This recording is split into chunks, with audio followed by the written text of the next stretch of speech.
want to affirm how you don't have to be embarrassed to say, I'm trying to change the world. I think we can change the world.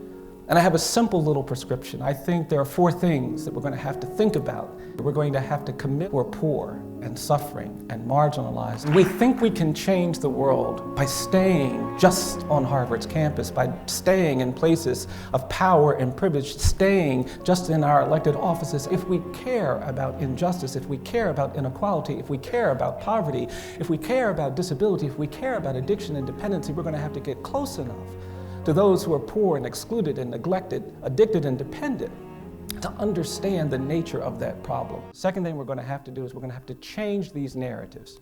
We have mass incarceration in America because we declared a misguided war on drugs. We said that people who are drug addicted and drug dependent are criminals. For alcoholism, we said that's a disease. And if you know somebody who's an alcoholic and you see them going to a bar, you don't think, oh, we better call the police. We have a different framework. But for addiction and dependency, we said those are criminals, and we've locked up hundreds of thousands of people. Now, I think that narrative has to change, because I think what allowed us, what made us comfortable with those policy choices is what I call the politics of fear and anger.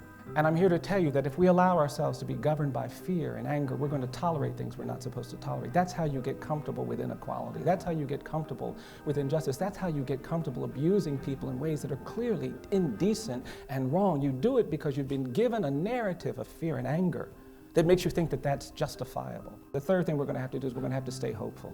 You have to protect your hope quotient, your hope dynamic.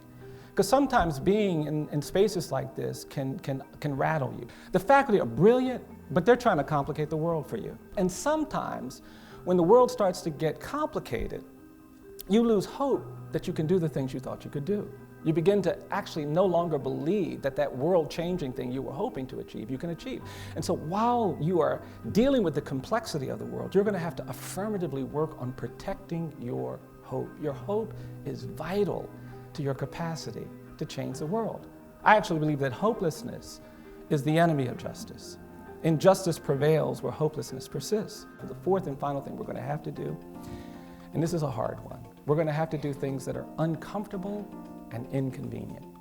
Because we do not change the world by only doing the things that are comfortable and convenient. And I hate that, because we're humans, and humans are biologically and psychologically programmed to do what's comfortable. We like comfort. And that means that we're going to have to make a choice to do uncomfortable things, to change things. I tried to research my way out of this, I did.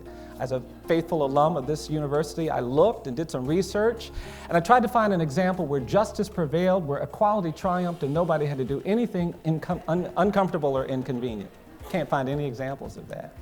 I've learned really simple things doing my work. I believe that each of us is more than the worst thing we've ever done. I believe that for every human being. I think if someone tells a lie, they're not just a liar. I think even if you kill someone, you're not just a killer. And justice requires that we know the other things we are before we judge you.